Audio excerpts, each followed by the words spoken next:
మీ అందరూ ఒక్కొక్క విన్నది చెప్తుంటే చాలా హ్యాపీగా ఉంది. ఎందుకంటే అది ఎంతవరకు అర్థమైంది అనేది కూడా దేవుడు చూస్తూ ఉన్నాడు. అయితే ఈరోజు ఒక చిన్న షార్ట్ పెట్టాను కదా, మీరు చూసుండొచ్చు. జస్ట్ షార్ట్ కట్గా చెప్పి ఒక మంచి దేవుడు ఒక తలంపు ఇచ్చాడు, దానికి వెళ్దాం మనం. అదేంటంటే యోహాను సువార్త 2వ అధ్యాయంలో, మీలో కొంతమంది చూసుండొచ్చు, కాకపోతే చూడని వాళ్ళకి యూజ్ అవుతుంది కదా.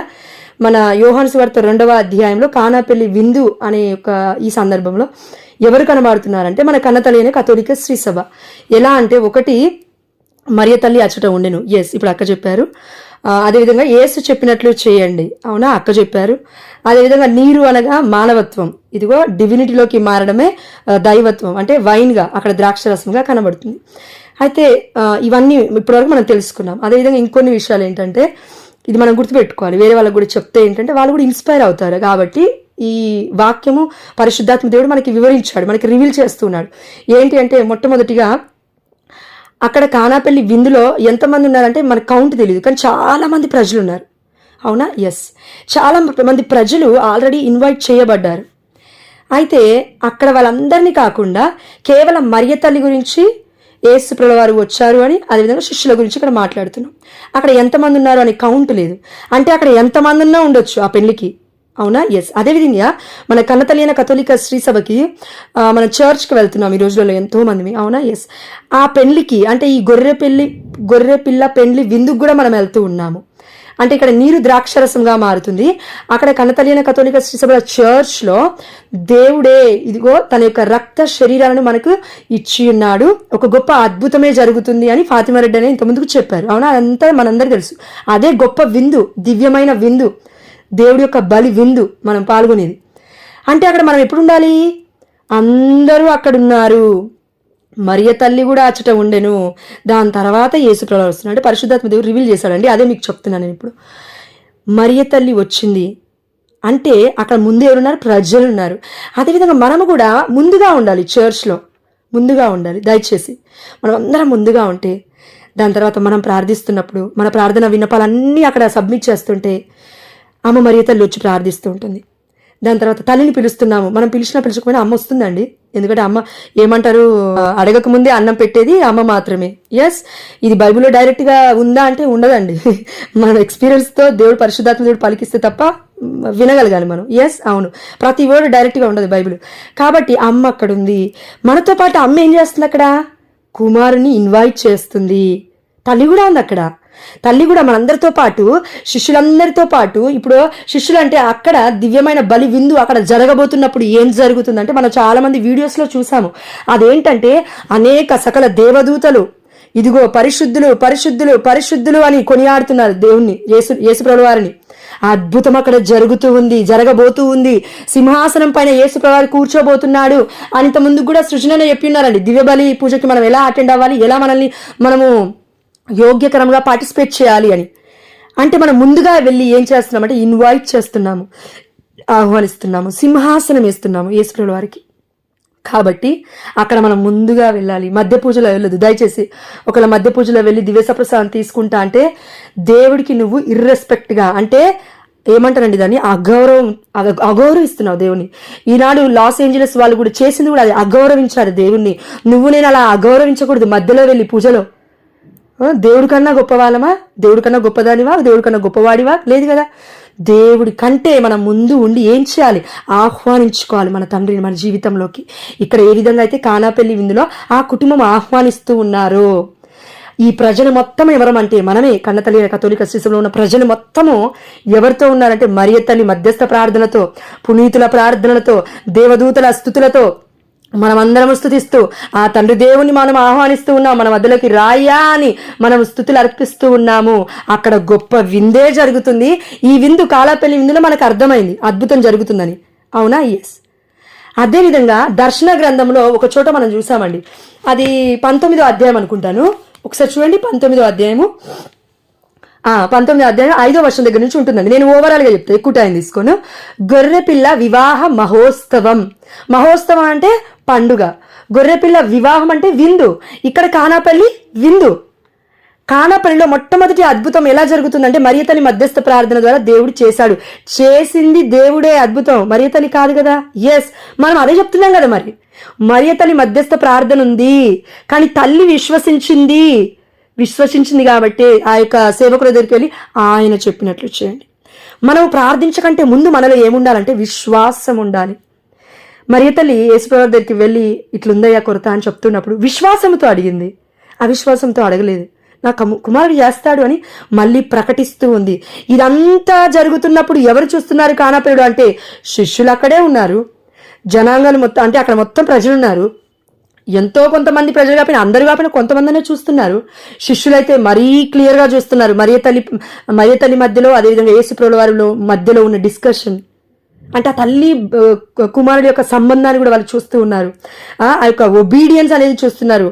యేసుప్రభు అన్నారు, ఇదిగో వాక్యం సెలవిస్తుంది మత్తయి సువార్తలో అనుకుంటానండి, 12 సంవత్సరాలప్పుడు యేసుప్రభు వారు తప్పిపోయినప్పుడు ఇదిగో ఆయన తిరిగి మరలా వారి దగ్గరికి వచ్చి తల్లికి తండ్రికి విధేయుడాయను.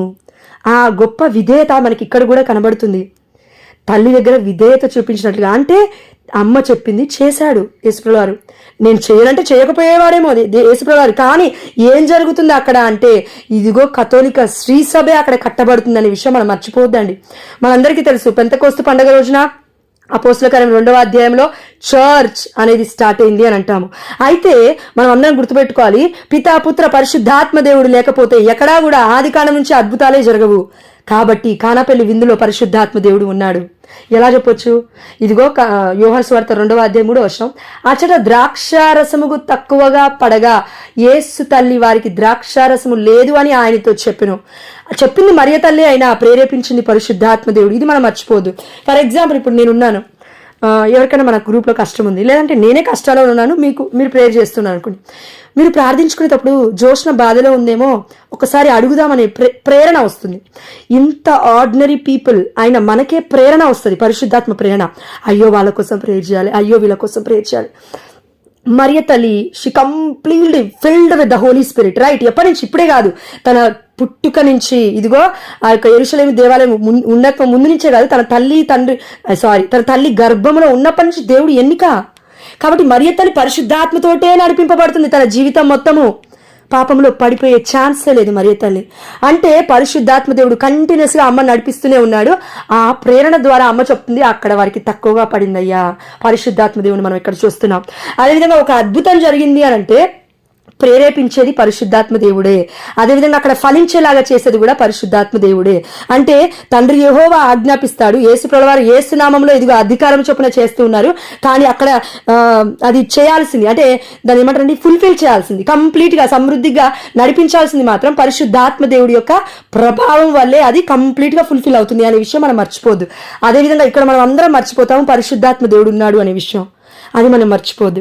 కాబట్టి శిష్యులు, మరియ తల్లి, యేసుప్రభుల వారు, అక్కడున్న కాలాపెండి విందులో ఉన్న ప్రజలు మొత్తము ఎవరు కనబడుతున్నారంటే కన్న తల్లి అయిన కథోలిక శ్రీ సభే కనబడుతుంది. అది ఎలా చెప్పొచ్చు డైరెక్ట్గా అంటే గొర్రెపిల్ల వివాహ మహోత్సవము, దర్శన గ్రంథం 19వ అధ్యాయములు.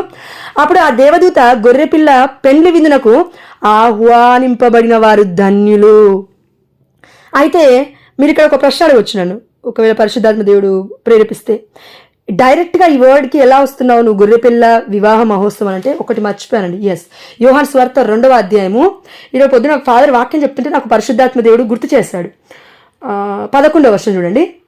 ఈ విధముగా యేసు గలిలయలోని కానా అను పల్లెలో తన మొదటి అద్భుత చిహ్నమును ప్రదర్శించి. ఇక్కడ చూడండి, మొదటిది అద్భుతం, అవునా? ఎస్, అద్భుతాలు మొదటివి అని చెప్పట్లేడు దేవుడు, మొదటి అద్భుత చిహ్నము. పరిశుద్ధమైన గ్రంథంలో ఎన్నో అద్భుతాలు జరిగాయి. అద్భుతం అంటే ఏంటి? ఒకరు మారు మనస్సు పొందుకోవడం కూడా దేవుడు వాక్యమై అర్థమై అది కూడా అద్భుతమే, పరిశుద్ధాత్మ దేవుడు చేసే కార్యమే. అయితే ఈ కార్యము పరిశుద్ధ గ్రంథంలో ఎన్నో చోట్ల ఉంది. మొత్తం పరిశుద్ధమైన గ్రంథం మొత్తం అద్భుతమైన కార్యమే కదండి. పరిశుద్ధాత్మ దేవుడు రాశాడు ఇదంతా. లేకపోతే ఒక వ్యక్తికి డిఫరెంట్గా పరిశుద్ధాత్మ దేవుడు ఎలా వివరిస్తాడు అలా రహస్యాలను, పరమరహస్యాలను? కాబట్టి మొదటి అద్భుత చిహ్నము, ఇది మనం మర్చిపోతాం. ఎందుకు దేవుడు మొదటి అని మెన్షన్ చేశాడంటే పరిశుద్ధాత్మ దేవుడు ఇప్పటివరకు కార్యాలు చేయలేదని కాదు, పాత నిబంధనలో కూడా. ఇది మొట్టమొదటిది. 2 విషయాలు ఇక్కడ ఉన్నాయి మొదటిది అనే దాంట్లో. ఒకటి, మరియ తల్లి మధ్యస్థ ప్రార్థన మీ కుటుంబాలలో ఉండాలి, ఇది ఒకటి. రెండవది అద్భుత చిహ్నం. చిహ్నం అంటే ఏమంటారంటే మామూలుగా ఇంగ్లీష్లో అయితే సైన్ అంటాము, అంటే ఒక గుర్తు. ఇది దేనికి గుర్తుగా ఉంది? ఫాతిమా రెడ్డి అని ఇంత ముందుకు మనకు చెప్పారు. అంటే డైరెక్ట్ వర్డ్ ఏమని చెప్పారంటే, అవును యేసుప్రభువారు పాత్రగా మారబోతున్నారు. పాత్రగా అంటే ఇదిగో యేసుప్రభువారు తన రక్త శరీరాన్ని మనకు అందిస్తూ ఉన్నాడు. రాబోయే శ్రమలు, రాబోయే ప్యాషన్ ఆఫ్ క్రైస్ట్ దేవుడు ముందుగానే మనకి వెల్లడిస్తున్నాడు. ఇదంతా ఏంటంటే నెరవేర్పు జరిగింది. యేసుప్రభువారు శ్రమలు, కష్టాలు, బాధలు, కన్నీళ్లు ఇవన్నీ మన కోసం పడి చివరిగా శిలువ మీద మరణించి చనిపోయి పునరుత్థానం లేసి అంతవరకు మనందరం తెలుసు. కానీ ఇక్కడ అద్భుత చిహ్నము అనేది ఏంటంటే, ఇదిగో దేవుడు అలా మారబోతున్నాడు. ఇక్కడ నీరు ద్రాక్షారసంగా ఏ విధంగా అయితే మారిందో అద్భుత చిహ్నము. చిహ్నం అంటే ఒక గుర్తు. ఇది ఒక గుర్తు మాత్రమే. కానాపల్లి విందు అనేది మొత్తము కేవలం ఒక గుర్తు, ఒక అద్భుతానికి గుర్తు. కన్నతల్లి అయిన కథోలిక శ్రీ సభకి అందించబోతున్న ఒక గొప్ప అద్భుతానికి గుర్తు, ఒక రహస్యముగా దేవుడు చెప్తున్నాడు. అందుకే అద్భుతం అనలేదు, అద్భుత చిహ్నము. నేను ఇంగ్లీష్ బైబిల్లో కూడా చదివానండి, మీరు చదవండి. అక్కడ సైన్ అని ఉంటుంది, గుర్తు అని ఉంటుంది. గుర్తు అంటే అక్కడ నెరవేర్పు అని కాదు, గుర్తు అని అర్థం. గుర్తు అంటే గుర్తే, నెరవేర్పు కాదు. ఇంకా అది అంటే ఇక్కడికి ఆగిపోలేదు, ఇక్కడ కంటిన్యూషన్లో వస్తూ ఉన్నాము. నెరవేరింది. యేసుప్రభువారు చనిపోయారు, మన కోసం రక్తాన్ని చిందించారు, నూతన నిబంధన తీసుకొచ్చారు. కాబట్టి కన్నతల్లి అయిన కథోలిక శ్రీ సభలో ఎందుకు మనం మరియతల్ని ప్రార్థిస్తాము అంటే రీజన్ ఇదే. తల్లి అక్కడ ఉంటుంది తప్పక. నువ్వు ఒప్పుకున్నా ఒప్పుకోకపోయినా, నువ్వు డిఫరెంట్ డినామినేషన్స్ అయినా అటు ఇటు కాకుండా నువ్వు బోధించినంత మాత్రాన దేవుడు చూడట్లే అనుకుంటున్నా? దేవుడు చూస్తున్నాడు. భయం ఎందుకు? ఉన్నదిన్నట్టుగా ప్రకటించడానికి, తల్లి గురించి ప్రకటించడానికి తప్పు లేదు, ఉన్నది అక్కడ వాక్యము.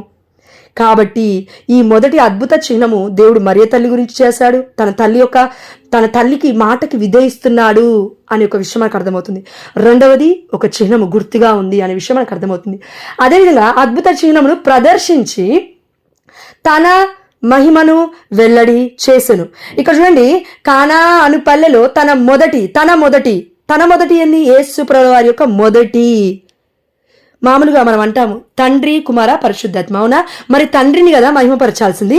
యెహోవా మొదటి అద్భుత చిహ్నం అని రాయొచ్చు కదా బైబిల్లో? లేదు, అలా చెప్పబడట్లేదు. తన అంటే యేసు మొదటి అద్భుత చిహ్నము. యేసు ఎలా మారబోతున్నాడు?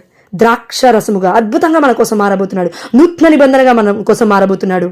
ప్రదర్శించాడు, తన మహిమను వెల్లడి చేసెను. మనం అందరం అనుకోవచ్చు, అయ్యో తండ్రి యెహోవాకి మహిమనివ్వాలి, కానీ యేసుప్రభువారు తనని హైలైట్ చేసుకుంటున్నాడు అని అనుకుంటాం మనం. లేదు, తన మహిమను వెల్లడి చేసెను అంటే యోహాను సువార్త 1వ అధ్యాయం 14వ వచనంలో మనకి ఏం చెప్తుంది వాక్యం అంటే, ఆ వాక్కు మానవుడై మన మధ్య నివసించెను, మేము కృపా సత్యములతో నిండిన ఆయన మహిమను చూచితిమి.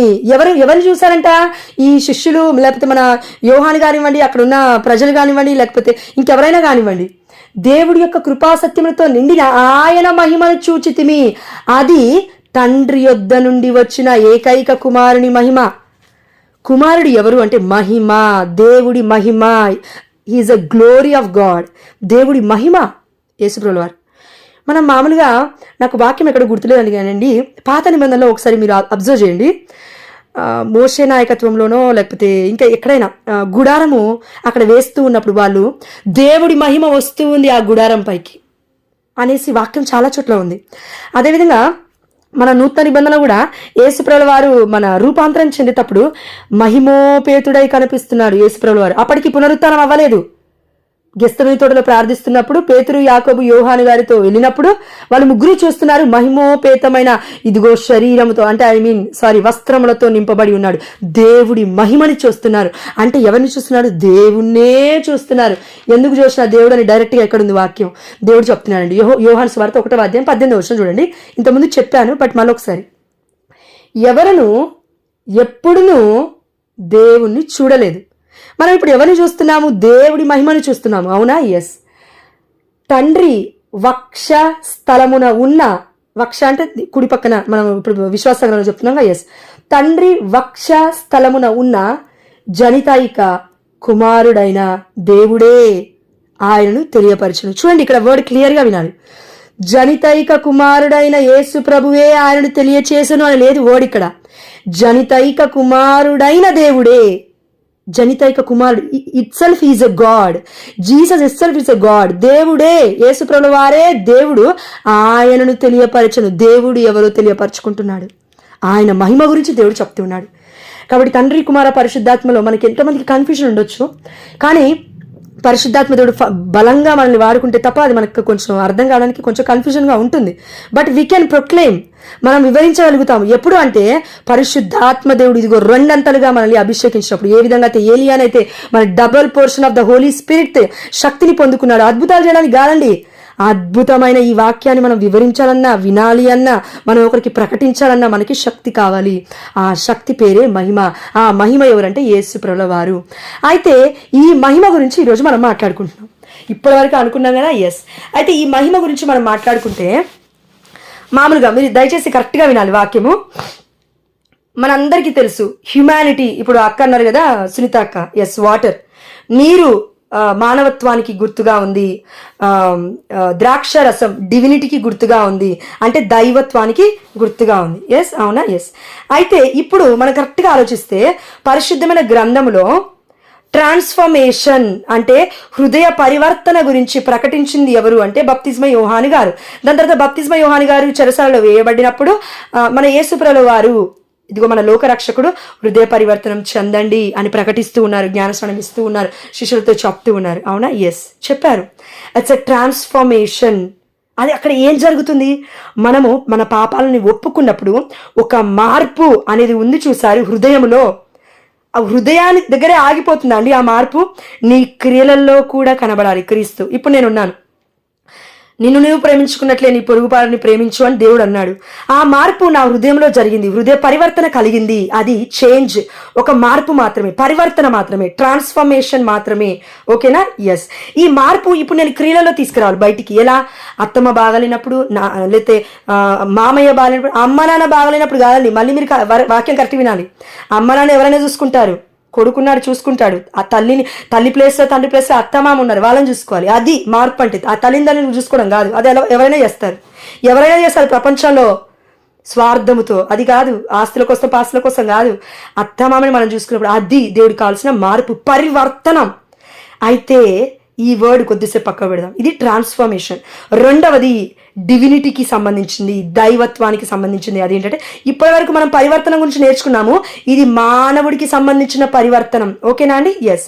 డివినిటీకి, దైవత్వానికి సంబంధించిన పరివర్తనం అనకూడదు, ట్రాన్స్ఫిగరేషన్ అంటే రూపాంతరం. వర్డ్ కరెక్ట్గా వినాలి. రూపాంతరం అంటే ఇంగ్లీష్లో ఏముందంటే అండి, గ్లోరిఫైడ్ అని ఉందండి ఇంగ్లీష్ బైబిల్లో. గ్లోరిఫైడ్ అంటే మహిమ. చూడండి, మహిమ.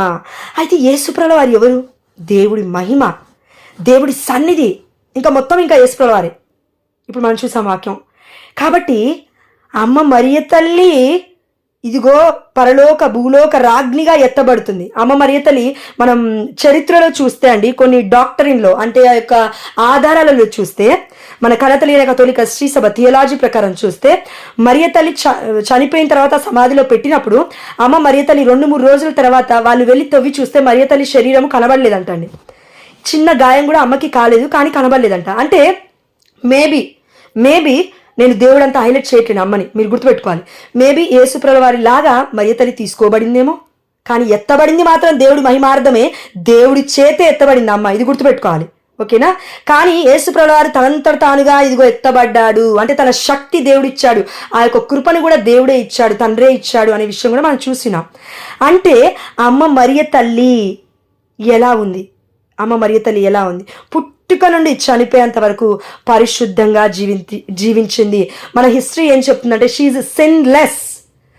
ఒకటండి, ఒక పాత్ర బాగుంది, నీట్గా ఉంది, పరిశుద్ధంగా ఉందంటే అపరిశుద్ధకి ఇంకా దానికి చోటు లేదని అర్థం.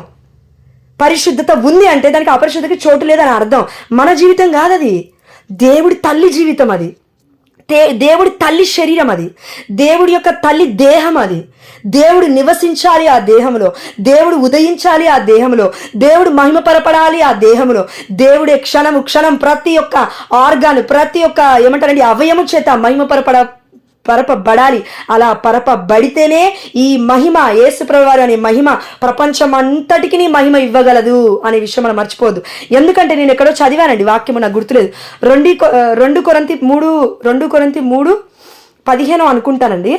అక్కడ మనమందరము కూడా దేవుడి యొక్క మహిమలోని భాగస్థులమే అని వాక్యం సెలవిస్తుంది.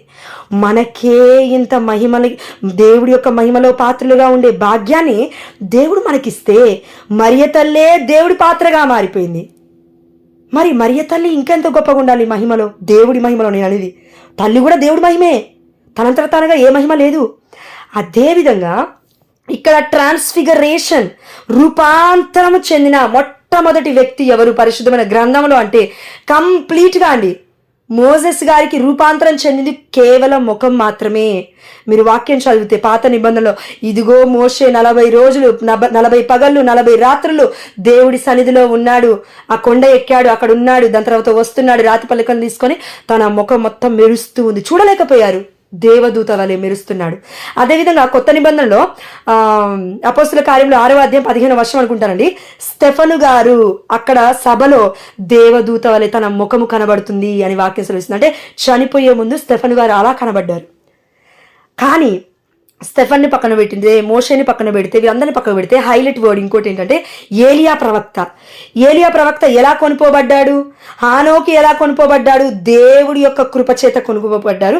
అయితే హానోకి ఎలా కొనుకోబడ్డాడు అని బైబిల్ అయితే డైరెక్ట్గా చెప్పట్లేదు, కానీ ఏలియా ఎలా కొనుకోబడ్డాడంటే ఇదిగో అగ్ని రథముల ద్వారా, అంటే దేవుడి మహిమ చేత తీసుకోబడ్డాడు. అవునా? ఆ మహిమ ఎవరు అంటే యేసు ప్రభువు చేతనే తీసుకోబడుతూ ఉన్నాడు. అదేవిధంగా మరియ తల్లి కూడా యేసు ప్రభువు వారి యొక్క ద్వారానే తీసుకోబడిపోతున్నారు. తల్లి పైకి వెళ్ళింది. కానీ ఏలియాకి మరియ తల్లికి కంపారిజన్ చేసి మనల్ని ఎవరిని దూషించట్లేమండి.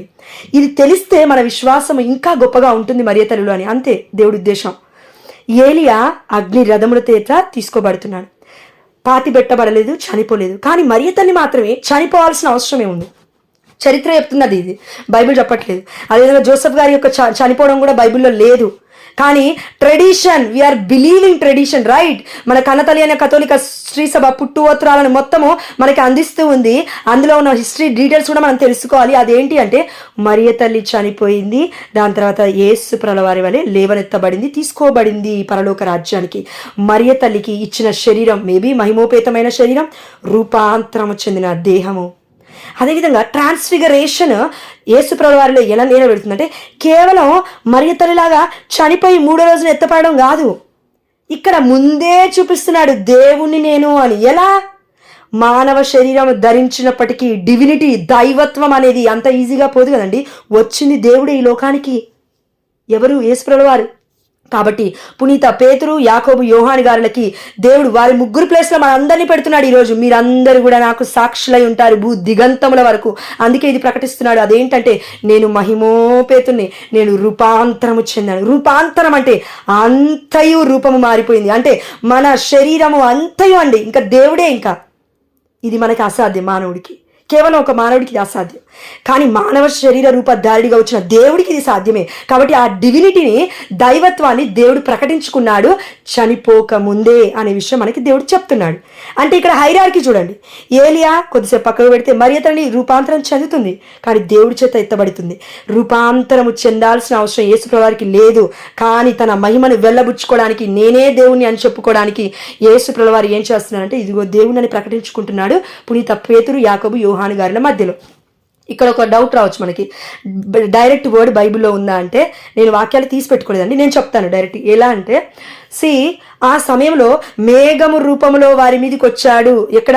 పాత నిబంధనలో మేఘము వారి మీదకి దిగి వస్తుంది, గుడారం మీదకి దిగి వస్తుంది, అగ్ని దిగి వస్తుంది. కొన్ని కొన్ని కొన్ని ఫార్మేషన్స్, కొన్ని ఫార్మ్స్, అంటే కొన్ని రూపాల గురించి దేవుడు అక్కడ మాట్లాడుతున్నాడు. మేఘం వచ్చింది. మేఘం అంటే దేవుడు మేఘాన్ని ఆరాధించమని చెప్పట్లేడు, ఇప్పుడు సూర్యచంద్రుని ఆరాధించమని చెప్పట్లేడు. దేవుడు ప్రకాశవంతుడు, దేవుడిగో మేఘ రూపుడై వస్తూ ఉన్నాడు అనే వాక్యం కూడా మనం విని ఉన్నాము. దర్శన గ్రంథంలో కూడా అది చూస్తున్నాం. ఆ మేఘము ఇక్కడ ట్రాన్స్ఫిగరేషన్, అంటే దేవుడు యేసు ప్రభువు రూపాంతరము చెందేటప్పుడు ఒక మేఘము కమ్మింది, శిష్యులు దాని తర్వాత చూడలేకపోయారు అని వాక్యం సెలవిస్తుంది. నేను మేబీ ఆ వాక్యాలు చూసి సర్చ్ చేసి మళ్ళీ నేను గ్రూప్ 1లో పెడతాను, ఎందుకంటే మిస్లీడ్ చేయొద్దు కాబట్టి నేను మళ్ళీ పెడతాను. బట్ నేను ప్రిపేర్ అవ్వలేదు కాబట్టి నేను డైరెక్ట్గా చెప్పలేకపోతున్నాను, వాక్యం ఎక్కడుందో గుర్తులేదు నాకు. కాబట్టి ఆ పర్వతం పేరు, యేసు ప్రభువు వారు రూపాంతరం చెందిన పర్వతం పేరు ఎవరైనా చెప్తారా అండి?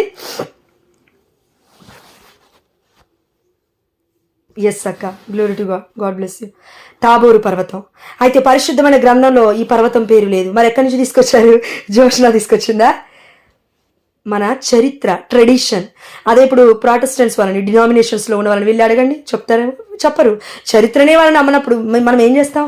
చరిత్ర నమ్మకపోతే తల్లిని నువ్వు ఎలా నమ్ముతున్నావు? చరిత్ర పైన ఆధారపడకపోతే నీ తల్లి గురించి నువ్వు ఎలా విశ్వసిస్తున్నావు? మా అమ్మ ఇది, మా అమ్మ గుణగణాలు ఇవి, మా అమ్మ ఇలా ఉంది. లేదు, అబద్ధం చెప్తున్నాను. చరిత్ర నీకు అవసరం లేనప్పుడు నీ తల్లి విషయాలు కూడా నీకు అవసరం లేదు. నువ్వు డైరెక్ట్గా పరలోక రాజ్యం నుంచి ఊడిపడ్డావు అని అనుకోవాలి. ఇంకా పర్ఫెక్ట్గా ఉన్నావు కదా. కాబట్టి నేనేం చేస్తున్నా అంటే, ఎవరిని దూషించట్లేనండి. మరియ తల్లి గురించి నెగిటివ్గా మాట్లాడానంటే వాళ్ళకి మాట్లాడడానికి ధైర్యం ఇస్తున్న వారని అనాలి. ముందు మనము మాట్లాడాలి, సత్యాన్ని ప్రకటించాలి. నీ నోరు మూతబడ్డని రోజులు వాళ్ళు సత్యం ప్రకటించారు, అసత్యాన్ని ప్రకటిస్తారు. ఆత్మని రక్షిస్తున్నారు, కరెక్టే. సత్యమే నిన్ను స్వతంత్రుని చేస్తుందని దేవుడు వాక్యం సెలవిస్తుంది. ఏసే సత్యం అంటున్నాడు దేవుడు. మరి ఈ సత్యాన్ని కాకుండా నువ్వు ఏం ప్రకటిస్తున్నావు? ప్రజల మధ్యలోకి వెళ్ళి ఏం ప్రకటిస్తున్నావు అని దేవుడు మనల్ని అడుగుతున్నాడండి. సత్యం ప్రకటిద్దాము. కాబట్టి తాబోరు పర్వతం అనేది మన క్యాథలిక్ ట్రెడిషన్ చెప్తుంది. మనము అందుకే మూఢాచారాలు కాదు మనం నమ్మేది, వేరే వేరే ఏదన్నా ఇబ్బందిగా ఉన్న మతాచారాలు కాదు మనం నమ్మేది. దేవుడు చరిత్రలో పెట్టిన ఆధారాలు మనం నమ్ముతున్నాము. చారిత్రకమైన విషయాలను, ట్రెడిషన్ని మనం నమ్ముతున్నాం. సాంప్రదాయం 2 రకాలుగా ఉంటుందండి, మీరు గుర్తుపెట్టుకోవాలి. సాంప్రదాయం ఒకటి, అన్యులనైనా ఇంకెవరినైనా మొత్తం త్రోసిపుచ్చి వాళ్ళని హీనపరిచేలాగా ఒక సాంప్రదాయం ఉంటుంది.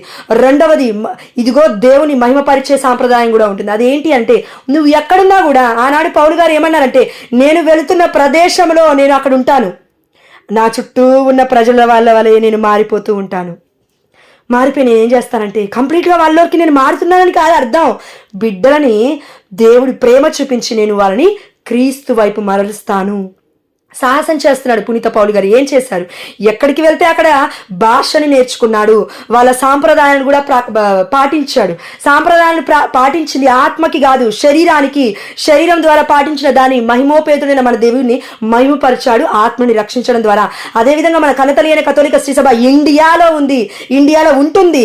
ఇండియాలో ఉన్నప్పటికీ బొట్టెందుకు పెట్టుకుంటుందంటే, ఇదిగో ఇక్కడున్న సాంప్రదాయాన్ని కొన్నిటిని పాటిస్తుందండి. తప్పు లేదు అందులో, కొన్ని పాటించడంలో తప్పు లేదు. ఇంకొకరి విశ్వాసము నువ్వు కూలద్రోస్తుంటే అది తప్పు. అంటే ఇప్పుడు నిర్మలక్క చెప్పారు కదా మొన్న, మనం అన్యులు వారి యొక్క విగ్రహాలకు సమర్పించిన ఆహారాన్ని తీసుకోవద్దు. అవును, నువ్వు నేను ఒకవేళ అలానే తీసుకోవడం అలవాటు అయిందనుకో, హిందువులు ఏమనుకుంటారండి? ఆమె పూజలు ఆమెయే, మళ్ళీ దేవుడే అంటది, వచ్చి మా అయి తింటూనే ఉంటుంది.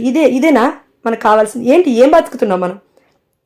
వాళ్ళని దూషించమని నేను చెప్పట్లే. చెప్పు, అమ్మా ఇట్లుంటుంది మా దాంట్లో, ఇట్లుంటుంది. దేవుడి మేము విగ్రహాలను నమ్మం, మేము దేవుని నమ్ముతాం. అలానే వారి యొక్క దేవుని విగ్రహం అని అనమని నేను అనట్లేనండి. వాళ్ళకి అర్థమయ్యే లాంగ్వేజ్లో వాళ్ళు మీతో ఉన్న స్నేహ బంధాన్ని బట్టి మీరు ఎలా చెప్తే వాళ్ళు కన్వీన్స్ అవుతారో వి షుడ్ కన్విన్స్. నువ్వు అనొచ్చు, నేను వాళ్ళని కన్విన్స్ చేయాల్సిన బాధ్యత నాకెందుకండి? దేవుడి కోసం చేయమ్మా, దేవుడి మహిమార్థమై చేయి. గంట సేపు పడుతుందా, అర్ధగంట పడుతుందా, 100 ఆత్మల్ని రక్షించమని దేవుడు మనకేం చెప్పట్లేడు కదండి. ఒక్క ఆత్మ నీకు చూపించిన వాళ్ళని నువ్వు మార్చడానికి దేవుడి ఆత్మ సహాయంతో చెయ్యి, నీ సొంత ప్రయత్నం అవ్వదు అది. కాబట్టి రూపాంతరం చెందుతున్నాడు మన తండ్రి యేసుప్రభుల వారు. అదేవిధంగా హ్యుమానిటీ, డివినిటీ మన కన్నతల్లి అయిన కథోలిక శ్రీ సభ కానాపల్లి విందులో చూపిస్తూ ఉంది. ఈ హ్యుమానిటీ, డివినిటీ కూడా ఇక్కడే కాదు, పరలోక రాజ్యంలో ఉన్న మన పరమ తండ్రి ఎలా రూపాంతరం చెందుతున్నాడు. దేవుడి రూపమే ట్రాన్స్ఫిగరేషన్. ఈ ట్రాన్స్ఫిగరేషన్ యేసుప్రభుల వారి దాని తర్వాత అమ్మ మరియ తల్లి దాని తర్వాత ఇంకెవరికి కూడా పొందుకోలేదండి. ఎందుకంటే వాళ్ళు చనిపోయి 3 రోజుల నుంచి ఎత్తబడలేదు. మరియ తల్లి ఎత్తబడుతుంది, యేసుప్రభుల వారు మరియ తల్లి కొనిపోబడుతుంది. దేవుడు మహిమ చొప్పున యేసుప్రభుల వారు ఎత్తబడ్డారు. అంటే అజంప్షన్ రెండింటికి డిఫరెన్స్ ఇంతకుముందు కూడా మేము వాక్యాల్లో బోధించుకున్నాం, విని ఉన్నాం. కాబట్టి అది నేను చెప్పబోట్లేదు. కాబట్టి దర్శన గ్రంథం 19వ అధ్యాయం దగ్గరికి వచ్చి 9వ వర్షం దగ్గరికి వస్తే, గొర్రెపిల్ల పెండ్లి విందునకు ఆహ్వానింపబడిన వారు ధన్యులు అని వ్రాయము అని నాతో చెప్పెను. యోహాను గారికి పద్మాసు దీపంలో ఉన్న యోహాను గారికి దర్శనం చూస్తూ ఉన్నాడు. గొర్రెపిల్ల విందు గురించి మాట్లాడుతున్నాడు. ఎందుకు అనంటే, ఇదిగో ఈ గొర్రెపిల్ల విందు ఎవరు? యేసుప్రభుల వారే కదా. ఓకేనా? ఎస్. ఇవి దేవుని సత్యమైన పలుకులు అని ఆ దేవదూత నాతో చెప్పెను. దేవుడు ఏం చెప్పాలనుకుంటున్నా అంటే, రోజు జరుగుతుంది గొర్రెపిల్ల విందు. ఎక్కడా? కానాపల్లి విందు వాళ్ళు ఆ యొక్క మ్యారేజ్ పెట్టుకున్నప్పుడే జరిగింది. కానీ మన కన్నతల్లి అయిన కథోలిక శ్రీసభలో రోజు మ్యారేజే, రోజు ఫీస్టే, రోజు ఒక దాన్ని ఏమంటారండి వివాహ మహోత్సవమే. ఎందుకంటే సంఘము ఎక్కడుందండి ఈ వాక్యము అని అంటే 7వ వచనం చూడండి, దర్శన గ్రంథం 19వ అధ్యాయం 7వ వచనం.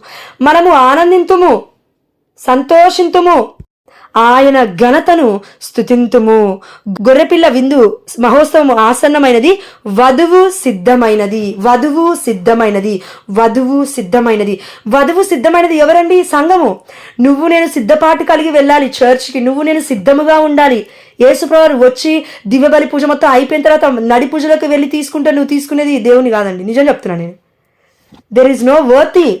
ఆ బలి విందుకి యోగ్యత ఉంది. నువ్వు ఉన్నా లేకున్నా, నువ్వు వెళ్ళినా లేకపోయినా బలి విందులో దేవుడు తన మహిమార్థమే జరిపిస్తాడు. కానీ నువ్వు తీసుకునే దాంట్లో తప్పుంది, నువ్వు ఆలోచించే దాంట్లో తప్పుంది, నువ్వు చేసే అతిక్రమం అది. తెలిసి కూడా తప్పు చేయొద్దు. దివ్యబలి విందుకి వెళ్ళాలంటే వెళ్ళు, ఇంకా నీ వల్ల అవ్వలేదంటే వెళ్ళక. మధ్యలో వెళ్ళావా ప్రేయర్ చేసుకుని రా, తప్పులేదు. కన్ఫెషన్ తీసేసిరా, తప్పులేదు. కానీ మధ్యలోకి వెళ్ళి దివ్యమైన బలి విందుని దేవుడిని స్వీకరించుకమ్మా, తప్పు అవుతుంది. ముందు నుంచే నువ్వు ఉండాలి. ఎందుకంటే ఇవి సత్యమైన దేవుని పలుకులు. అందుకే మనము దేవుణ్ణి ఏమంటామండి? మన మన పరిశుద్ధమైన గురువులు అంటారు, ఇదిగో ఇది నా శరీరం, ఇది నా రక్తం, భుజించండి అంటే, అయ్యా నీవు నా యొక్క ఇంటిలోకి ప్రవేశించుటకు నేను పాత్రురాని కాను, కానీ నువ్వు ఒక్క మాట పలికినా నా ఆత్మ స్వస్థత పొందును, ఆత్మ స్వస్థత పొందును. చూడండి, దేవుడు ఒక్క మాట పలికితే చాలు మన ఆత్మకి స్వస్థత వస్తుంది.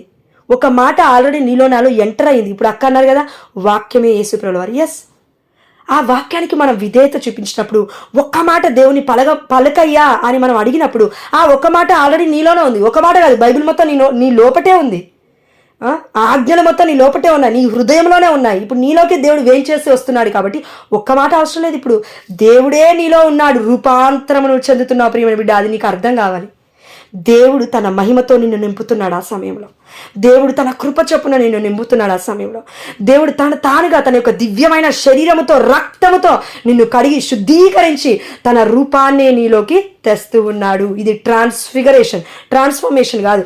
ట్రాన్స్ఫర్మేషన్ అయిపోయింది, పరివర్తన అయిపోయింది. చేంజ్ నీలో నాలో ఎప్పుడైందంటే కన్ఫెషన్ తీసినప్పుడే అయిపోయింది.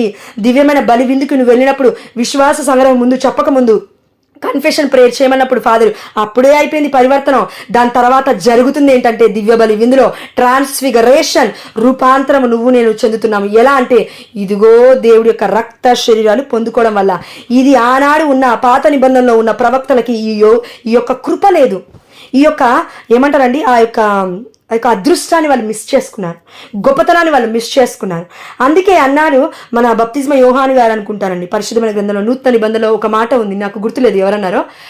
ఎంతో మంది ప్రవక్తలు ఇది చూడాలనుకున్నారు, చూడలేకపోయారు. గాంచాలనుకున్నారు, చూడలేకపోయారు. వినాలనుకున్నారు, వినలేకపోయారు. స్పర్శించాలనుకున్నారు, స్పర్శించలేకపోయారు. యేసుప్రభుని ముట్టుకుందాం అనుకున్నారు, ముట్టుకోలేకపోయారు. అంటే ఏంటి? అప్పుడున్న ప్రవక్తలు ఇది చేయలేకపోయారు. ఆ ప్రవక్తల ప్రవచనాలు నెరవేర్పు, ఇదిగో ఒక గొప్ప ప్రవక్తల ప్రధాన యాజకుడిగా మన కళ్ళ ముందు కనబడుతున్న యేసుప్రభుల వారే మనలోకి వచ్చి నెరవేరుస్తూ ఉన్నాడు ఆ ప్రవచనాన్ని. ఏంటి అది? రూపాంతరం చెందుతున్నాం మనం అందరం. కాకపోతే మన అంతరంగంలో జరుగుతున్న ఈ రూపాంతరం మనకు అర్థం కావాలంటే మనం చేసే తప్పేంటంటే, యేసుప్రభుల వారిని మన తండ్రిగా మనం స్వీకరించినప్పటికీ బయట మాటలే, మనస్ఫూర్తిగా లేదు. పూజలో మనం కంప్లీట్గా యోగ్యకరంగా పాలు పంచుకోలేకపోతున్నాం. ఈ విషయాలన్నీ ఎవరు చెప్పారో నాకు ఇది తెలియదండి. ఈరోజు దివ్యబలి పూజలో నేను ఒకటే అడిగాను దేవుని, లార్డ్ స్పీక్ విత్ మీ. తండ్రి, నువ్వు నాతో మాట్లాడు. ఈ దివ్యమైన విందుని నేను తీసుకుంటున్నాను. నువ్వు నాతో మాట్లాడారు, పరమరహస్యాలు చెప్తా అన్నావు, నాకు అర్థం కావట్లేదు. నేను హ్యుమానిటీ, డివినిటీ గురించి చెప్పానయ్యా, నాకేం అర్థం కాలేదు. నేనేం చెప్పానో నాకే తెలియదు. కానీ ఈరోజు చెప్పబోయేది నాకు కనువిప్పు కలగాలయ్యా అని నేను అడిగిన యోగ్యకరంగా 1.5 hours 2 hours దేవుని ఏదైతే అడిగామో, ఇప్పుడు అక్కన్నారు కదా నిర్మలక్క, ఆత్మదాహము కొని ఉన్నాను, అందుకే దేవుడు నాతో మాట్లాడాడు. ఎస్, ఆ దాహముతో మనం వెళ్ళాలి. సమరయ స్త్రీ దాహము ఈ లోక విషయంలో తన శరీరానికి దాహము కావాలని వెళ్ళింది, నీరు కావాలని వెళ్ళింది. కానీ యోహాను సువార్త 4వ అధ్యాయం మనం చూస్తూ ఉన్నాము, ఇదిగో దప్పికి ఉన్న వారలారా నా యొద్దకు రండి, ఇదిగో ఈ నీటి చాలు, ఇది జీవజల నదులు నీకు ఇస్తానన్నాడు. మీరు ఇంకా ఎప్పటికీ దప్పిక కొనరు. మనము దప్పిక కొంటా ఉంటే దేవుడు వాక్యం ఇస్తూ ఉంటాడు, దప్పిక కొంటా ఉంటే వాక్యం ఇస్తాడు. దప్పిక కొనపోతే, నువ్వు దాహము కొనపోతే దేవుడు వాక్యం ఎంత చెప్పినా నీకు చెవిటోడి ముందు శంఖం ఊదినట్టే ఉంటుంది. సారీ టు సే, అనిల భాష తీసుకొచ్చినందుకు, కానీ నిజం, ఇది నిజం. కాబట్టి మనం దాహము కొనాలి. దేనికంటే వాక్యానికి, ప్రార్థన సమయానికి, బైబిల్ వాక్యాన్ని చదవడానికి. ఇదిగో ఎవ్వరి సొత్తు కాదు బైబిల్, ఎవ్వరి సొత్తు కాదు పరిశుద్ధాత్మ దేవుడు, ఒక్కరి వంతు కాదు.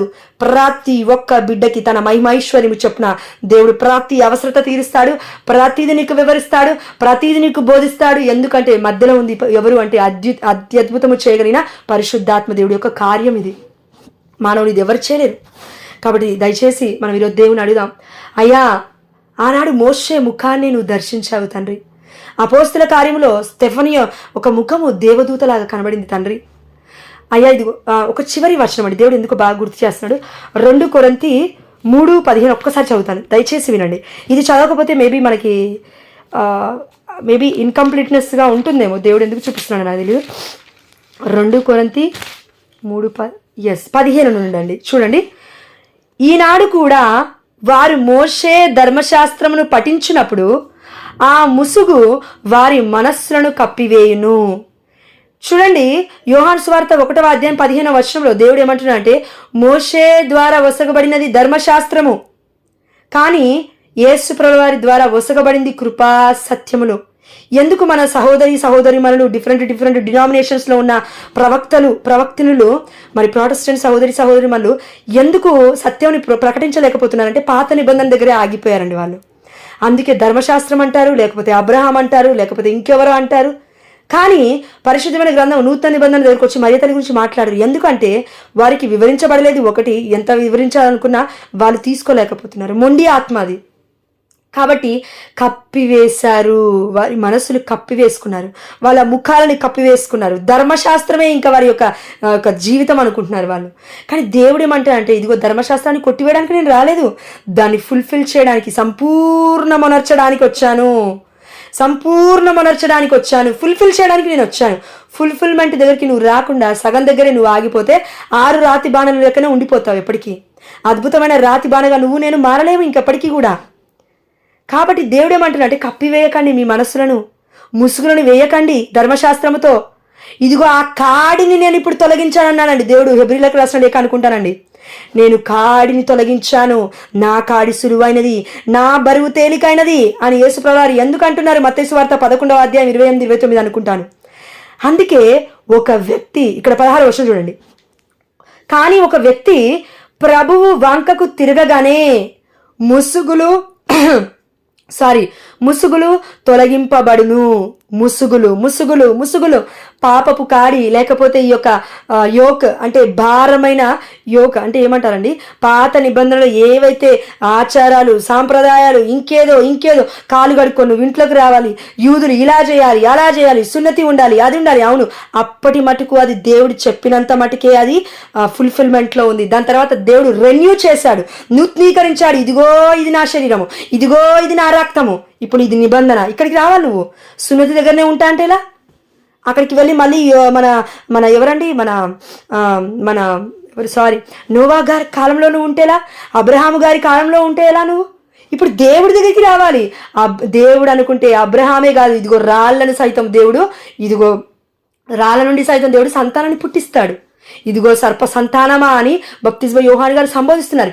ఎందుకంటే రానున్నవాడు ఎవడు? నాకంటే గొప్పవాడు, నేను ఆయన యొక్క పాద రక్షణను కూడా మోయుటకు యోగ్యుడని కాను. ప్రవక్త పుట్టాడు, ప్రధాన యాజకుడు పుట్టాడు, గొప్పవాడు పుట్టాడు. కేవలం ప్రవక్త కాదు, దేవుడే పుట్టింది, దైవత్వమే దిగొచ్చిందనే విషయం వాళ్ళకి అర్థం కాక, ఇదిగో మరియ తల్లి గొప్పతనం కూడా అర్థం కావట్లేదు. ఎందుకంటే దేవుడికే జన్మనిచ్చిందనే విషయం అర్థం కావట్లేదు. కాబట్టి 17 ఇప్పుడు ప్రభువే ఆత్మ. చూడండి, మనం మొన్నటి వరకు ఒక సందర్భం మాట్లాడుకున్నాం. అదేంటంటే మనము ఎలా నింపబడుతున్నాము. మరి కన్నతల్లి అనే కథోలిక శ్రీసభ ఏదైనా ఒక మాట మాట్లాడిందంటే, చర్చ్ పెంతకోస్తు పండుగ రోజున స్టార్ట్ అయింది. అవునా? అవును. అపోస్తలుల కార్యం 2వ అధ్యాయం నుండి అక్కడ జరుగుతుంది ఏంటంటే double portion of the holy spirit. ఏలియా పొందిన శక్తిలో 2 శక్తి నాకు కావాలని ఎలీషా ఏ విధంగా అయితే అడిగాడో అదేవిధంగా మనము ఇప్పుడు దేవుడిని అడుగుతున్నాం, దేవుడి ఆత్మను అడుగుతున్నాం. అయ్యా 2 ఆత్మ అభిషేకంతో మమ్మల్ని నింపు. ఆ ఆత్మ ఎవరు అంటే యేసు ప్రభువు వారి యొక్క ఆత్మ, తండ్రి యెహోవా ఆత్మ. మత్తయి సువార్త 16వ అధ్యాయం 18వ వచనంలో అన్నాడు, ఇదిగో పేతురు, ఈ విషయాన్ని నేను దేవుడి యొక్క కుమారునని నీకు ప్రకటించింది ఇదిగో ఈ మానవలోకం కాదు, పరమందున్న నా తండ్రి, తనకి రక్త మాంసములు లేవు. ఆత్మ నీకు ఇది వివరించింది. ఆత్మ, ఆ ఆత్మని ఇక్కడ దేవుడు యావే ఆత్మ అని చెప్పట్లేడు. చూడండి, ఇప్పుడు ప్రభువే ఆత్మ, ఇప్పుడు ప్రభువే ఆత్మ. వినండి దయచేసి కరెక్ట్గా. ఆ ప్రభు ఆత్మ ఎచ్చట ఉండునో అచ్చట స్వాతంత్రము ఉండును. యేసు ప్రభువు వారు ఏమన్నారంటే ఒక వాక్యం దగ్గర అన్నారండి, ఇదిగో మీరు నా మాటలు యందు నిలిచి ఉన్నచో మీరు నా శిష్యులు అనబడతారు. మీరు సత్యాన్ని బోధిస్తారు, సత్యాన్ని ప్రకటిస్తారు, సత్యాన్ని నేర్చుకుంటారు. ఆ సత్యము మిమ్మల్ని స్వతంత్రుణ్ణి చేస్తుంది. అయితే స్వాతంత్రం ఉండును అంటే ఎవరిక్కడ? యేసు ప్రభువు వారు. అవునా? సత్యం యేసు ప్రభువు వారు కాబట్టి ఆ ప్రభు ఆత్మ ఎచ్చట ఉండునో అచ్చట స్వాతంత్రము ఉండును. అయితే ఈ ఆత్మ ప్రభు ఆత్మ, దేవుని ఆత్మ, యేసు ఆత్మ అని లేదు కదా అని అంటే కనుకండి, మొన్నటి రోజున నేను చదివానండి అపోస్తల కార్యములు, నేను చూశాను ఒక దగ్గర. అపోస్తల కార్యములు, కొంచెం టైం తీసుకుంటున్నాను. అపోస్తల కార్యములు 16వ అధ్యాయము 7వ వచనంలో చూడండి, ఇక్కడ పౌలు శిలాసులతో తిమోతి అనే సందర్భంలో వాళ్ళు ఏ ప్రదేశానికి వెళ్ళాలి మేము బోధించడానికి అని పరిపరి విధాలుగా ఆలోచిస్తున్నారు. 2 మార్గాలు వాళ్ళ ముందు కనబడుతూ ఉన్నాయి. ఆ 2 మార్గాల్ని ఎంచుకోవడానికి కొంచెం కన్ఫ్యూజన్లో ఉన్నారు. అయ్యో మేము ఆత్మచేత నడిపింపబడాలి కదా, ఎలా ఎలా ఎలా అని ఆలోచిస్తున్నప్పుడు ఇదిగో వారికి ఇలా చెప్తున్నాడు దేవుడు వాక్యం. చూడండి, వారు మిసియా సరిహద్దును చేరుకొని బితూనియా రాష్ట్రమునకు వెళ్ళుటకు ప్రయత్నించిరి. వాళ్ళు ఒక రాష్ట్రానికి పోవాలని ప్రయత్నిస్తున్నారు ఈ యొక్క శిష్యులు. కానీ యేసు ఆత్మ వారికి అనుమతిని ఇయ్యలేదు. అందుచే వారు కుడి వైపుగా మిసియా మీదుగా పయనించి త్రోయకు పోయారు. చూడండి, ఇక్కడ డైరెక్ట్గా దేవుడు వాక్యం తెలుస్తుంది. యేసు ఆత్మ, ద స్పిరిట్ ఆఫ్ జీసస్ అని మనకి ఇంగ్లీష్ బైబిల్లో ఉంది. అంటే పాత నిబంధన మొత్తం ఏం చెప్తున్నాడు దేవుడు? యావే ఆత్మ, యెహోవా ఆత్మ, దేవుని ఆత్మ అని చెప్పబడుతుంది. కొత్త నిబంధనకు వచ్చేసరికి ఎవరి గురించి చెప్తున్నారు? యేసు ఆత్మ, ప్రభు ఆత్మ, ప్రభు ఆత్మ. కొత్త నిబంధనకు వచ్చేసరికి ప్రభు అని బట్టి, కొత్త నిబంధనకు వచ్చేసరికి దేవుడి వాక్యమే సెలవిస్తుంది యేసు ఆత్మ. కాబట్టి యేసు ఆత్మ, మహిమోపేతుడైన మన దేవుడు యేసు ప్రభువు వారు దేవుడి ఆత్మలో ఐక్యమవుతుంది. నేను వెళితే కానీ పరిశుద్ధాత్మ దేవుడు మీ దగ్గరికి రాడు, నేను మరలా మీ దగ్గరికి వస్తాను, మిమ్మల్ని అనాథలుగా విడిచిపెట్టను. మొన్న ధ్యానించుకున్నాం ఈ వాక్యము. కాబట్టి double portion of the holy spirit, యేసు ఆత్మ, యావే ఆత్మ, ఒక్కటే ఒక్కటే ఒక్కటే. నాలో నా దేవుడి ఆత్మ ఉంది. నా ఆత్మ అనబడుతుంది కానీ నా ఆత్మ కాదు, నా దేవుడి ఆత్మ ఉంది. అదేవిధంగా నాలో ఇప్పుడు ఒక 10 మంది లూసిఫర్ సైన్యం పంపించాడు అనుకుందాం. In the name of the Jesus I cancel this word lord. Yes lord, amen, hallelujah. కాబట్టి అది నెరవేరకుండా ఉండునుగాక. కానీ అనుకోండి, నిద్రపోతూ, సోమరిపోతూ, ఇంకా తిండిపోతూ, ఇవన్నీ ఒక్కొక్క అంశానికి ఒక్కొక్క ఆత్మ ప్రేరేపించబడుతుంది. అదేవిధంగా ఇదిగో మనము దళము అని చూస్తున్నాము బైబిల్లో. అంటే ఇంతకుముందుకు మనం డిస్కస్ చేసుకున్నామండి, కొత్త వాళ్ళకి హెల్ప్ అవుతుందని చెప్తున్నాను. దళము అని తీసుకున్నాము. దళం అంటే ఒకే వ్యక్తిలో ఉన్నారు దళాలు, 2000 ఆత్మలైనప్పటికీ. అదేవిధంగా యేసు ప్రభువు వారు, తండ్రి యెహోవా ఒకే ఆత్మ, కానీ double portion of the holy spirit, 2 శక్తి అని అంటున్నామండి. అంతే, మీరు తప్పుగా తీసుకోవద్దు వాక్యాన్ని. నేను 2 ఆత్మలు అంటున్నాను, కానీ ఒకే ఆత్మ ఒకే దాంట్లో లీనమై ఉంది. ఒకే శరీరము, ఒకే దేహము, ఒకే ఆలయము, ఒకే దేవుడు. కాబట్టి మనం అందరము 18వ వచనం చదువుదాం. చూడండి, కనుక మనం అందరమును ముసుగులు తొలగిన ముఖములతో ప్రభు మహిమనే ప్రతిబింబించుచున్నాము. ఆ మహిమయే, చూడండి, దేవుడి మహిమనే మనం ప్రతిబింబించేది, మనల్ని మనం హైలైట్ చేసుకోవడం కాదు. దేవుడి యొక్క మహిమలో మనం కూడా పాలి భాగస్తున్నాం. కాబట్టి ఆ మహిమయే ఆత్మయగు ప్రభువు నుండి ప్రసరించుచు అధికమగు మహిమతో మనము ఆయనను పోలి ఉండునట్లు మార్చివేయును. అయితే ఇప్పుడు దేవుడు మనందరికీ ఆత్మనిచ్చాడు కదా, ఆదరణకర్తని. అవునా? ఎస్. అయితే ఇప్పుడు మనందరికీ ఒక శక్తి ఉందంట. అది ఏ శక్తి? అధికమగు మహిమతో మనము ఆయనను పోలి ఉండునట్లు మార్చివేయును. దేవుడే మార్చేస్తాడని, మనమే మార్చుకోవాల్సిన అవసరం లేదు. కానీ వి షుడ్ ఒబే, మనం విధేయించాలి దేవుడికి, దేవుడి మాటకి. కాబట్టి దేవుడు మనల్ని మార్చేసుకుంటాడు, రూపాంతరం చెందించుకుంటాడంటండి. అయితే మనకి ఒక డిజైర్, ఒక కోరిక అనేది ఉండడంలో తప్పులేదు. అదేంటంటే, నేను ఒకప్పుడు అనుకున్నానండి, పాపాత్ములైనా నేనే అనుకున్నానంటే మరి పుణ్యాత్ములు ఎంత గొప్పగా ప్రార్థించారో మరి పునీతులు. చూడండి, అయ్యా ఆనాడు ఏలియాని ఎత్తికెళ్ళావు ఇలానే అడిగాను నేను దేవుని. అయ్యా ఆనాడు ఏలియాని ఎత్తికెళ్ళావు, హానోకుని ఎత్తికెళ్ళావు. అవును, మరి ఏ తల్లి అంటే గొప్పదయ్యా, మాకంత పుణ్యం లేదులే, కానీ అంత గొప్ప వాళ్ళమేం కాదు, అంత గొప్ప పుణ్యాత్ములమేం కాదు. తల్లి గర్భంలో ఉన్నప్పుడు ఎంతో కొంత పాపం తగిలింది, ఇప్పుడు కూడా పాపంలోనే జీవిస్తున్నావు. కానీ నీ కృప ఉంటే నువ్వు ఎత్తుకెళ్తావు కదా తండ్రి, నీ చిత్తం అయితే ఎత్తుకెళ్ళయ్యా అనేసి నేను ఒక్కొక్కసారి ప్రార్థన చేసుకుంటాను. అంటే నేను ఎందుకు చేశానంటే, ఆ ప్రార్థన నాకే తెలియదండి ఎందుకు చేశాను.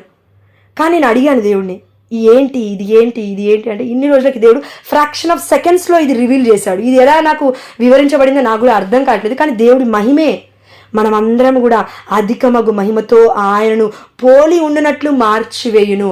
అందుకే దివ్యమైన బలి విందులో, గొర్రెపిల్ల విందులో, కానాపెల్లి విందులో ఏదైతే అద్భుతం జరుగుతుందో అది ఇక్కడ జరుగుతుంది, రోజు జరుగుతుంది. ఇది కేవలం పండక్కి పబ్బానికి జరిగే కార్యం కాదు. నువ్వు నేను చిరాటుకొని టిప్ టాప్గా రెడీ అయితే వెళ్ళే కార్యము కాదు. ఆత్మతో సిద్ధపడి వెళ్తే ఇది జరుగుతుంది అనే విషయం మనం గుర్తుపెట్టుకోవాలి. కాబట్టి మనం అందరము కూడా దేవుడి కృప చొప్పున రూపాంతరం చెందే కృపను దేవుడు ఇచ్చాడు. కేవలం పరివర్తనం కాదు, రూపాంతరం. దేవుడి ముఖపొరిలోకి మనం మారిపోతామంటండి. చూడండి, ఇక్కడ వాక్యం వస్తుంది, పోలి ఉండినట్లు, ఆయనను పోలి ఉండినట్లు మార్చివేను. ఈ వాక్యం ఎక్కడ విన్నాం? ఆది కాండంలో విన్నాము. దేవుడు తన ముఖ పోలికల్లో మనం చేసుకున్నాడు. God created human in his likeness and image అని ఉంటుంది ఇంగ్లీష్ బైబుల్లో. అయితే మనం అందరం దేవుడి యొక్క బిడ్డలా, దేవుడి పోలికలో ఉన్నాం. We are very happy now, right now. మనం చాలా ఆనందించాల్సిన విషయం ఇదంతా. మనం కేవలం మానవ శరీరానికి సంబంధించిన వాళ్ళమే కాదు, డివినిటీకి, దైవత్వానికి సంబంధించిన వాళ్ళము. రూపాంతరం చెందిస్తున్నాడు దేవుడు మనల్ని. ఎందుకంటే ఆల్రెడీ దివ్యమైన బలిపిందులో ఒక రూపాంతరం జరిగింది. యేసుప్రభువు వారు మారిపోయారు. ఇదిగో దైవత్వం దిగొచ్చింది. ఆ దైవత్వం నీలో నాలో కేవలం ఆత్మే కాదు, శరీర రూపధారుడు కూడా మనలో ఉన్నాడు. అందుకే శరీరానికి కూడా ఒక మహిమ ఉంటుంది. ఆ శరీరానికి ఉన్న మహిమ పేరే యేసు. ఎందుకంటే యేసు ప్రభువు ఎలా వచ్చాడంటే శరీర రూపధారుడిగా వచ్చాడు. తండ్రి యెహోవా ఎలా ఉన్నాడు? యేసు ప్రభువు ఎలా ఉన్నాడు? యేసు రూపము. పరిశుద్ధాత్మ దేవుడు ఎలా ఉన్నాడు? ఒక రూపం ఉంది, ఇదిగో యేసు. ఎందుకంటే ఆనాడు యేసు ప్రభువు మీదికి దిగి వస్తుంది పావుల రూపంలో ఉన్న పరిశుద్ధాత్మ దేవుడు. ఈరోజు నీ నా మధ్యలోకి వస్తుంది యేసు ప్రభువు రూపంలో ఉన్న పరిశుద్ధాత్మ దేవుడు. పరిశుద్ధాత్మకి రూపం ఉంది, యేసు ప్రభువుకి రూపం ఉంది, తండ్రి యెహోవాకి రూపం ఉంది. ఆ రూపం పేరే యేసు. అందుకే ఇదిగో ఈ యొక్క సమరయ స్త్రీతో యేసు ప్రభువు వారు అంటూ ఉన్నారు. ఒక వర్డ్ అండి, చెప్పి ముగిస్తాను. మనం అందరం అంటున్నాం కదా, ఏంటి ఇట్లా ఆరాధించాలి, అట్లా ఆరాధించాలి, ఎట్లా? ఆత్మయందు సత్యమంది ఎక్కడ తండ్రి? యోహాను సువార్త 4వ అధ్యాయం చూడండి ఒక్కసారి. చివరిగా ముగిస్తాను.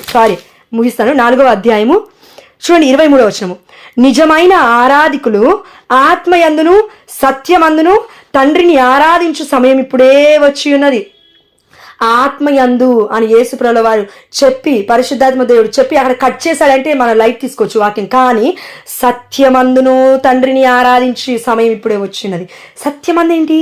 యేసు ప్రభువు వారితో మాట్లాడుతుంది సమరయ స్త్రీ. అక్కడ వచ్చింది నీ కళ్ళ ముందుకి ఎవరు? సత్యము. ఇదిగో మళ్ళీ ఇంకొక వాక్యం చూడండి, 24వ వచనం. దేవుడు ఆత్మ స్వరూపి కనుక ఆయనను ఆరాధించువారు ఆత్మయందును సత్యమందును ఆరాధింపవలను. దేవుడు ఆత్మ కనుక అని అనట్లేడు యేసుప్రభువు వారు. దేవుడు ఆత్మ స్వరూపి. ఆత్మకు ఒక రూపం ఉంది. స్వరూపం అని ఎవరిని అంటాం? ఒక రూపాన్నే మనం అంటాం. స్వ అంటే మంచి రూపం, స్వ అంటే దైవత్వం, స్వ అంటే దివ్యము, మంచిది అని అర్థం అండి. కాబట్టి ఆత్మ స్వరూపి ఎవరు? యేసు ప్రభువు వారు. ఆ ఆత్మ కూడా నెరవేరుతుంది అక్కడ. కాబట్టి ఆయనను ఆరాధించువారు ఆత్మయందు మాత్రమే కాదు సత్యమందును ఆరాధింపవలను. నువ్వు సత్యము ప్రకటించాలే కానీ అసత్యం కాదు. ఆత్మ ఆత్మ ఆత్మ అనుకుంటూ పోయావు అనుకోండి. ఫర్ ఎగ్జాంపుల్ నన్నే తీసుకోండి. నేను అనుకుందాం, దేవుడిచ్చిన కృపచొప్పున వాక్యాన్ని బోధిస్తున్నాను కదా. ఎస్, ఇప్పుడున్న 22 మందికి మీరు ఆత్మయందు ఆరాధించాలి. స్వరూపం మన కళ్ళ ముందుంది శిలువ పైన, అది సత్యం కాదు, అది అసత్యం, విగ్రహారాధన అన్నాను అనుకోండి. మీ 22 మంది ఇంకో 20 కుటుంబాలతో చెప్తారు. ఆ 20 మంది ఆ పిల్లలకి చెప్తారు, మీ పిల్లలకి చెప్తారు. ఇదిగో జనరేషన్ మొత్తము ఒక అసత్యమైన బోధనలోకి వెళ్ళిపోతుంది. అదేంటి? తండ్రి దిగి రాలేదా? వచ్చాడు కదా, ఆత్మస్వరూపుడు ఈ లోకానికి వచ్చాడు కదా, యేసు ప్రభువారి కదా, అదృశ్యమై ఉన్న దేవుడి ప్రత్యక్ష రూపమే ఇదిగో యేసు అని మొదటి కొలెస్సీలకు రాసిన లేక 1:15 ఉందనుకుంటానండి. 1:12-15. అంటే ఏంటి? దేవుడు ఏం చెప్తున్నాడు? నువ్వు సత్యాన్ని మర్చిపోయావు అనుకో, నా కళ్ళ ముందు ఫర్ ఎగ్జాంపుల్ ఈ స్లీవ నేను పెట్టుకోలేదు, ఒకవేళ నాకు పుట్టిన పిల్లలు ఉన్నారు అనుకోండి, నేను స్లీవ పట్టుకొని ప్రార్థిస్తున్నాను అనుకోండి, వచ్చాను అనుకోండి రూమ్లోకి వచ్చి, అమ్మ ఏంటమ్మా ఈ స్లీవ ఏంటి అని అడుగుతారు వాళ్ళు. అప్పుడు నువ్వు నేనేం చెప్తావు? ఇది విగ్రహారాధన అని చెప్తావా? స్లీవని చూసి అడిగాడు కాబట్టే నీ బిడ్డ, నీ కొడుకు, నీ కూతురు, నీ తల్లి, నీ తండ్రి నువ్వేం చెప్తావు అంటే ఈ స్లీవే మనకి రక్షణ ఇచ్చింది. చూడండి, ఒక రూపం ఉండడం వల్ల, ఒక ఇమేజ్ నీ ముందు ఉండడం వల్ల, ఒక సాక్ష్యము, కరెక్ట్గా చెప్పాలంటే ఒక సాక్ష్యము నీ కళ్ళ ముందు ఉంటే సాక్ష్యాలు దిగంతం వరకు దేవుడు కాపాడుతున్నాడు మనల్ని. నువ్వు నేనే కాదు సాక్ష్యము. ఈరోజు మన కన్నతల్లి కథోలిక శ్రీ సభ ఇస్తున్న ప్రతి ఇమేజ్ కూడా సాక్ష్యమే. పునీతులు సాక్ష్యమే, చనిపోయిన వారందరూ సాక్షులే, చనిపోయిన తల్లి సాక్ష్యమే, మరియ తల్లి కూడా, చనిపోయిన వారందరూ కూడా, దేవుడు కూడా సాక్ష్యమే. అయితే దేవుడు చంపేస్తున్నావు నువ్వు స్లీవ మరణం తర్వాత. ఎలా? సాక్ష్యాలు లేకుండా. ఆ సాక్ష్యము పేరే స్వరూపం. ఇది మనం గుర్తుపెట్టుకోవాలి. ఈ సాక్ష్యం లేకుండా మనం ఎన్ని బోధించినా వ్యర్థమే. కొన్ని జనరేషన్స్ దాటిపోయిన తర్వాత విగ్రహాన్ని పట్టుకుంటారు. ఏ విగ్రహం అండి? ఇదిగో మోషే 40 రోజులు కొండ మీదకి వెళ్ళిపోయాడు. ఈ జనాలు ఏమన్నారంటే దేవుడికి కోపం వచ్చింది. ఎందుకండి? ఆ గాడిదనో దాన్ని ఏమంటారండి, ఆ యొక్క దూడనో ఏదో ఒక పోలిక చేసుకొని గోల్డ్తో, ఇదిగో ఈ రూపము మనల్ని ఇదిగో ఆ యొక్క సముద్రాన్ని దాటించింది, ఈ 2 పాయలుగా చీల్చింది, మనల్ని కాపాడింది. రూపాన్ని మొక్కారు వాళ్ళు. దేవుడికి అందుకు కోపం వచ్చింది. దేవుడికి అప్పుడు రూపం లేదు. పాత నిబంధనలో దేవుడికి రూపం ఉందా? లేదు. కొత్త నిబంధనలో దేవుడికి రూపం ఉంది. ఇప్పుడు దేవుడు దర్శనమిచ్చి కూడా చెప్పొచ్చు మీరు చేస్తుంది తప్పు అని. ఎందుకు మరి మన పునీత ఎవరండి? మన పొద్దున చెప్తాం కదా దివ్యకారుణ్య జపమాల, పునీత పోన్స్టీన్ అమ్మగారికి ఎవరు ఆత్మ దర్శనం ఇచ్చి చెప్పింది అనుకున్నారా? దేవుడే డైరెక్ట్గా దర్శనమిచ్చి చెప్పాడంట. దివ్యకారుణ్యం ఇలా వెలువడుతూ ఉంది 2 కిరణాలు. అదేవిధంగా మన పునీత మార్గరెట్ మరియమ్మ గారికి ఎవరు దర్శనమిచ్చింది? దేవుడి దివ్య హృదయమే వచ్చి తన మధ్యలో ఉంటుందంట. ఈ దర్శనాలు ఎవరండి ఇచ్చింది? యేసుప్రభువారు ఇమేజ్ లేకపోతే ఈ ప్రపంచంలోకి ఇమేజ్ ఎలా వచ్చేది? కన్నతల్లి అయిన కథోలిక శ్రీ సభ లేకపోతే చారిత్రక విషయాలు ఇప్పటివరకు ఎవరు జాపెట్టారు? తల్లిని మర్చిపోతావు, బిడ్డని పట్టుకుంటే బిడ్డకి తెలియదు కొన్ని విషయాలు. మరి తల్లి వివరించాలి కదా. తప్పు బాటలు నడుస్తుంటే ఆ తల్లి పేరే కన్నతల్లి అయిన కథోలిక శ్రీ సభ. నువ్వు ఇది విడిచిపెట్టి పక్కకు వెళ్ళిపోయి వాక్యం అంటే అది అసత్యమే. సత్యం అనబడదు. అవును, దేవుడి వాక్యం సజీవమైనదే, కానీ సత్యం నేర్చుకో అని చెప్తున్నాడు కదా దేవుడు మనకి. ఇది మనం నేర్చుకోవడానికి మనం ఎక్కడ ఉండాలంటే కన్నతల్లి అయిన కథోలిక శ్రీ సభలోనే ఉండాలి. ఒకవేళ దేవుడు అండి నిజంగా మీరు నా కోసం చేయాల్సిన ప్రార్థన ఏంటంటే, దేవుడు ఇంకా తన జ్ఞానంతో నింపాలి. ఎంత ఎదిగినా ఒదిగి ఉండాలి. గర్వము రావద్దు, అహంకారం రావద్దు, అసూయ రావద్దు. ఎవరిని కించపరిచినట్లు మాట్లాడకుండా సత్యాన్ని ప్రకటించాలి. ఆనాడు దేవుడు అంటాడు, ఇదిగో మీరు సత్యము ప్రకటించేందు ఆత్మ ధైర్యముతో నింపబడతారు. అది తీర్పు కాదు, తీర్పు తీర్చినట్లు కాదు. సత్యము ఒక్కొక్కసారి మనల్ని కరెక్ట్ చేస్తుంది, ఇదిగో మనల్ని సరిదిద్దుతుంది. అప్పుడు గట్టిగా ఉంటాయి మాటలు, తప్పుకు తీసుకోవద్దు. దేవుడు ఇదిగో అధికారపూర్వకంతో యేసుప్రభుల వారే బోధించారంట అండి. మనందరికీ దేవుడు ఆ అధికారాన్ని ఇచ్చాడు. మనం బిడ్డలము, దేవుడి శరీర భాగస్థులము. తన శరీరానికి తన భాగస్థులైన మనకి అధికారం ఇవ్వకుండా పోలేదే. కాబట్టి మనం ఇప్పుడు ఏం చేస్తున్నాము?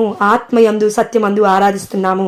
యేసు ఆత్మ, యావే ఆత్మ, ఒకే ఆత్మ, double portion of the holy spirit. కాబట్టి యేసయ్యా ఈ రోజును బట్టి నీకే సమస్త ఘనత మహిమ ప్రభావములు చెల్లిస్తూ, అయా ఇంతవరకు నువ్వు నీ ఆత్మ ప్రేరణతో నడిపించిన విధానాన్ని బట్టి నీకు స్తోత్రము. ఏదైనా తెలిసి తెలియక తప్పుగా నా జ్ఞానం ఎక్కడైనా ఉట్టిపడి అటు ఇటుగా వచ్చుంటే నా తండ్రి దయచేసి క్షమించు తండ్రి. నువ్వు ఈ రోజున మరియ తల్లి మధ్యస్థ ప్రార్థన ద్వారా అయ్యా మా అందరి కుటుంబాలను కూడా కానాపల్లిలో ఏ విధంగా అయితే నీరు ద్రాక్షరసంగా మార్చావో ప్రతి కన్నీటిని ఆనంద బాష్పాలుగా నువ్వు మారుస్తావని మేము విశ్వసిస్తున్నాం అయ్యా. అదేవిధంగా మేము మానవులము, అయినప్పటికీ నీ దైవత్వముతో మమ్మల్ని నింపుతున్నావు, నీ మహిమలో మమ్మల్ని పారిభాగస్తులుగా నువ్వు చేసుకుంటున్నావు. అందుని బట్టి మీకే సమస్త ఘనత మహిమ ప్రభావములు చెల్లిస్తూ అయ్యా, మీరు ఇప్పటి వరకు మాతో మాట్లాడిన విధానాన్ని బట్టి మీకే వేలాది వందనాలు. We thank you Jesus, we praise you Jesus, we adore you Jesus, we glorify you Jesus, we love you Jesus. Yes Lord, we worship you Jesus. తండ్రి, మేము చెప్పిన ప్రతి ప్రార్థన విన్నపాన్ని కూడా మీరు తప్పకుండా ఆలకించి చేస్తారని విశ్వసిస్తూ, కావ్యకి ఇచ్చిన మంచి స్వస్థతను బట్టి మీకు వేలాది వందనాలు చెల్లిస్తూ, బిడ్డకున్న బ్రీతింగ్ ప్రాబ్లం కూడా నీ స్లీవకి అంటా కొడుతున్నాను తండ్రి. బిడ్డ యేసు రక్తముతో కడగబడునుగాక. కానాపల్లి విందులో జరిగిన అద్భుతము ఆ బిడ్డ ఇంటిలో యేసు నామములో జరిగిందని మేము విశ్వసిస్తూ ఉన్నాము. అదేవిధంగా మా అందరి కుటుంబాలను కూడా ద్రాక్షారసముగా, రుచిగా, శ్రేష్టమైన కుటుంబముగా, ఆత్మలుగా మమ్మల్ని నీ యొక్క ఆత్మతో ఐక్యపరచుకొని తండ్రి, నీ బిడ్డలుగా జీవించే గొప్ప ధన్యత్వాన్ని, గొప్ప భాగ్యాన్ని, దివారాత్రములు దేవుడి యొక్క వాక్యాన్ని ధ్యానించువాడు ధన్యుడు. ఈ వాక్యము మా పట్ల నెరవేరే కృపను ఈరోజు మరి తల్లి మధ్యవర్తిత్వ ప్రార్థన ద్వారా మా అందరికీ దయచేస్తారని విశ్వసిస్తూ, యేసు అతి పరిశుద్ధమైన నామములో, ఉన్నతమైన నామములో, ఘనమైన నామములో అమ్మ మరి తల్లి మధ్యస్థ ప్రార్థన మరొక్కసారి మేము అడుగుతున్నాయినా మా అన్ని కుటుంబాలు కూడా ఆశీర్వదింపబడుతున్నాయని, ఈ 2025లో మేము మమ్మల్ని అందరినీ నువ్వు సాక్షులుగా, మీకు మహిమ తెచ్చే బిడ్డలుగా, రూపాంతరము చెందే బిడ్డలుగా మమ్మల్ని దీవించబోతున్నామని విశ్వసిస్తూ అడిగి బ్రతిమాలు కొనుచు పొందుకున్నామని విశ్వసిస్తున్నాము మా ప్రియ పరలోకపు తండ్రి. ఆమేన్. హల్లెలూయా. ఆమేన్. హల్లెలూయా. ఆమేన్. ఆమేన్. హల్లెలూయా.